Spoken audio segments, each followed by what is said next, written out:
दोस्तों, भारत के दिल्ली में स्थित कुतुब मीनार के बारे में तो आप लोगों ने सुना ही होगा, लेकिन क्या आप लोगों ने जाम की मीनार के बारे में सुना है?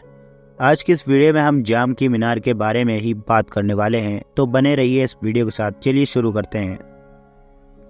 जाम की मीनार पश्चिमी अफगानिस्तान में एक यूनेस्को विश्व धरोहर स्थल है। ये घोर प्रांत के शहरक जिले के एक सुदूर और लगभग दुर्गम क्षेत्र में हरी नदी के बगल में स्थित है। 62 मीटर यानी 203 फीट या फिर 65 मीटर 213 फीट ऊंची मीनार सी बनाई गई थी।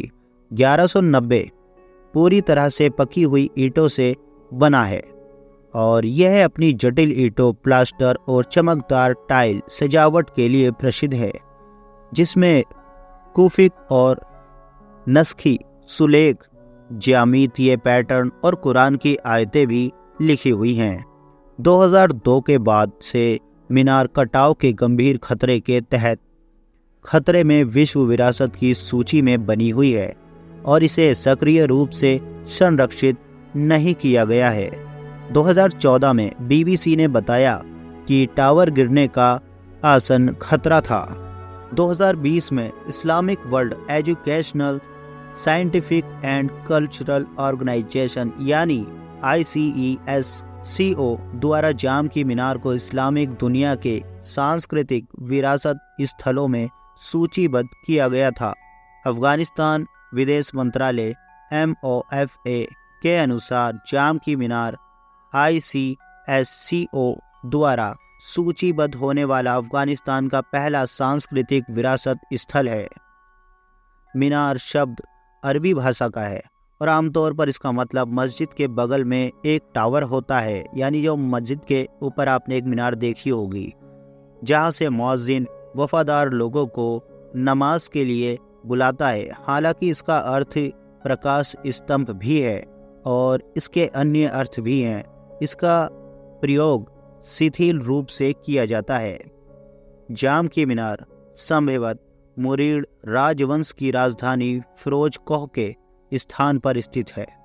गोलाकार मीनार एक अष्टकोणीय आधार पर टिकी हुई है। इसमें 2 लकड़ी की बालकनियां थीं और इसके ऊपर एक लालटेन थी।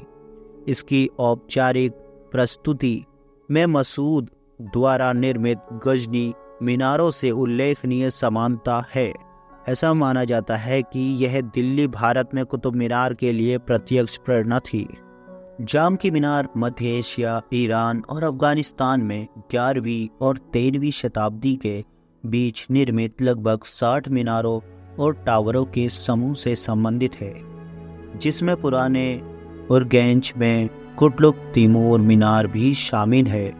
लंबे समय से अस्तित्व में इनमें से सबसे ऊंची मानी जाती है। माना जाता है कि मीनारें इस्लाम की जीत के प्रतीक के रूप में बनाई गई थी, जबकि अन्य मीनारें केवल ऐतिहासिक स्थल या वॉच टावर की तरह बनाई गई थी। जाम के आसपास के पुरातात्विक परिदृश्य में एक महल, किलेबंदी, एक मिट्टी के बर्तनों का भट्टा और एक यहूदी कब्रिस्तान के खंडहर शामिल हैं और यह फिरोजा पर्वत के खोए हुए शहर के अवशेष होने का सुझाव दिया गया है। साइट के चारों ओर डाकू छेद के विश्लेषण, उच्च रेजोल्यूशन उपग्रह छवियों और गूगल मानचित्र के डेटा से अनुमान लगाया गया है कि मीनार के चारों ओर घोरित ग्रीष्मकालीन राजधानी का आकार लगभग 19.5 हेक्टेयर था। जाम के पुरातात्विक स्थल को 2002 में अफगानिस्तान के पहले विश्व धरोहर स्थल के रूप में सफलतापूर्वक नामांकित किया गया था। मीनार के संरक्षण की अनिश्चित स्थिति और साइट पर लूटपाट के परिणामों के कारण इसे यूनेस्को की खतरे में विश्व धरोहर की सूची में भी शामिल किया गया था। पुरातात्विदों के अनुसार मीनार से 10 किलोमीटर दूर एक यहूदी कब्रिस्तान की भी खोज की गई थी, जिसमें एक सैन्य भवन, एक महल और मिट्टी के बर्तनों के अवशेष शामिल हैं। 12वीं और 13वीं शताब्दी के दौरान गुरिड्स ने न केवल वर्तमान अफगानिस्तान बल्कि पूर्वी ईरान के कुछ हिस्सों, मध्य एशिया, उत्तरी भारत और पाकिस्तान के कुछ हिस्सों को भी नियंत्रित किया है। मीनार से संबंधित अरबी शिलालेख अस्पष्ट हैं। ग्रेगोरियन स्थितियों में परिवर्तित करने पर यह पता चलता है कि 1193/4 या फिर 1174/5 पढ़ सकते हैं। इस प्रकार यह 1186 में लाहौर में गजनेविडस पर गुरीद सुल्तान गियासुद्दीन की जीत का जश्न मना सकता है। हालांकि 1970 के दशक में एक ब्रिटिश पुरातत्वविद और British institute of Afghan studies के निदेशक डॉक्टर रॉल्फ पिंडर विल्सन ने जाम और गजनी की मीनारों का एक प्रमुख अध्ययन किया था, जिसमें उन्होंने अपना विश्वास व्यक्त किया था कि मीनार का निर्माण किया गया था गियासुद्दीन के भाई मोइजुद्दीन की जीत की याद में। इस जीत ने इस्लाम को उत्तरी भारतीय उपमहाद्वीप में फैलने की अनुमति दी। पिंडर विल्सन का मानना था कि मीनार का निर्माण उस समय की शैली में किया गया था, जिसमें इस्लाम की विजय शक्ति की घोषणा करने वाले प्रारंभिक इस्लामी विजय टावरों की परंपरा शामिल थी। ऐसा माना जाता है कि मीनार फिरोज कोह की शुक्रवार की मस्जिद से जुड़ी हुई थी, जिसके बारे में गुरीद इतिहासकार अबू उबैद अल जुज़ानी का कहना है कि 13वीं सदी की शुरुआत में मंगोलों की घेराबंदी से कुछ समय पहले अचानक आई बाढ़ में यह बह गया था। जाम पुरातत्व परियोजना के मीनार द्वारा जाम में काम से मीनार के बगल में एक बड़े आंगन की इमारत का सबूत मिला है और पके हुए ईंट के फर्श के शीर्ष पर नदी के तलछट के सबूत भी मिले हैं। 1202 में गियासुद्दीन की मृत्यु के बाद गुरीद साम्राज्य का गौरव कम हो गया, क्योंकि उसे ख्वारिज़्म साम्राज्य को क्षेत्र सौंपने के लिए मजबूर होना पड़ा। जुज़ानी का कहना है कि फिरोज कोह को 1222 में मंगोलों ने नष्ट कर दिया था। मीनार को अफ़गानिस्तान के बाहर बहुत कम जाना जाता था, जब तक सर थॉमस हॉल्डिश ने 1886 में अफ़गान सीमा आयोग के लिए काम करते हुए इसकी सूचना भी नहीं दी थी। हालांकि यह 1957 तक फ्रांसीसी पुरातत्वविदों आंद्रे मैरिक और गैस्टन वी8 के काम के माध्यम से दुनिया के ध्यान में नहीं आया था।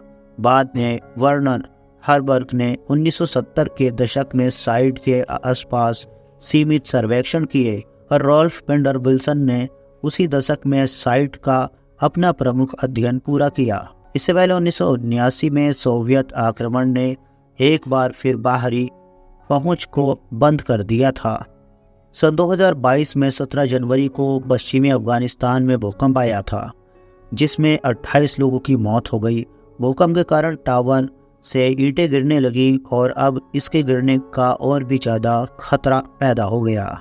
हरी और जाम नदियों के निकट होने के कारण जाम की मीनार को कटाव, जल घुसपैठ और बाढ़ का खतरा है। दूसरा खतरा इस क्षेत्र में बार बार आने वाले भूकंप है। टावर झुक रहा है और अस्थिरीकरण का काम कई बार किया जा चुका है। अपनी 2002 की यात्रा के बाद ब्रिटिश खोजकर्ता और भावी संसद सदस्य रोरी स्टीवर्ट ने बताया कि लुटेरों और अवैध उत्खनन के मीनार के आसपास के पुरातात्विक स्थल को भी नुकसान पहुंचाया था। 21 जुलाई 2018 को पक्षवोक न्यूज़ ने 6 घंटे तक चली झड़प में जाम की मीनार के पास चौकियों पर स्थानीय बलों के साथ तालिबान की झड़प की सूचना दी। उग्रवादियों ने ऐतिहासिक जिले के आसपास के जंगलों में आग लगा दी थी, जिससे एक मस्जिद क्षतिग्रस्त हो गई थी। घोर के संस्कृति और सूचना निदेशक फखरुद्दीन अरियापुर ने क्षेत्र में अस्थिरता पर चिंता व्यक्त करते हुए कहा कि हरित क्षेत्र के कुछ हिस्से क्षतिग्रस्त हो गए हैं और मीनार बरकरार रही है। चेतावनी दी गई कि यदि केंद्र सरकार ने साइट की सुरक्षा पर उचित ध्यान नहीं दिया तो आतंकवादी इस मीनार को नष्ट कर देंगे। मीनार को 1958 में फ्रांसीसी खोजकर्ताओं द्वारा बड़े पैमाने पर फिर से खोजा गया। इसकी खोज से लेकर 1970 के दशक की शुरुआत तक 6 प्रक्रियाओं को धीमा करने के लिए सक्रिय बहाली के प्रयास और वैज्ञानिक अध्ययन किए गए थे। हालांकि अफगानिस्तान पर सोवियत आक्रमण के बाद कोई प्रयास नहीं किए गए। यूनेस्को ने मूल्यांकन कार्यक्रम शुरू करने का प्रयास किया है। 2012 में यूनेस्को ने मीनार को बनाए रखने के लिए 3D स्कैनिंग, हाइड्रोक्लोरिक माप और समर्थन बीम और दीवारों को मजबूत करने की योजना की रूपरेखा तैयार की और भविष्य के पुनर्निर्माण के लिए मॉडल प्रदान करने के लिए बाहरी संरचना की तस्वीरें ली गई हैं। हालांकि मीनार का 3D मॉडलिंग अतः इकोनॉम द्वारा यूनेस्को के लिए किया गया था, लेकिन राजनीतिक अस्थिरता के कारण धन की कमी हो गई और रखरखाव के कोई प्रयास नहीं किए गए। इसके अलावा आसपास के इलाके ने संरचना की किसी भी प्रगति को मुश्किल बना दिया गया था, क्योंकि यह पहुंच में बाधा डालता है। हालांकि इन आकलनों ने भविष्य के रखरखाव के लिए एक मजबूत आधार प्रदान किया है, जबकि फील्डवर्क कठिन बना हुआ है। पुरातत्वविदों ने मीनार और आसपास की साइट के बारे में नई खोज करने के लिए गूगल मानचित्र से उपग्रह छवियों और डेटा का विश्लेषण किया है। मीनार के संरक्षण में सहायता के लिए बहुत कुछ किया जा सकता है और किए जाने की आवश्यकता है। सुरक्षा प्राथमिक फोकस में से एक होनी चाहिए, क्योंकि पुरातत्व स्थल पर लूटपाट एक आम सी बात हो गई है। इसी तरह यह महत्वपूर्ण है कि अफगानिस्तान के लोग इसमें शामिल हों कि साइट में उनकी रुचि और भागीदारी से संरक्षण के लिए भविष्य के प्रयासों को उम्मीद रहे। और आज की इस वीडियो को हम यहीं समाप्त करते हैं। इसी तरह की नॉलेजेबल वीडियोस देखने के लिए हमारे चैनल पर बने रहें। वीडियो अच्छी लगी हो तो लाइक ज़रूर करें। Thanks for watching. Bye bye.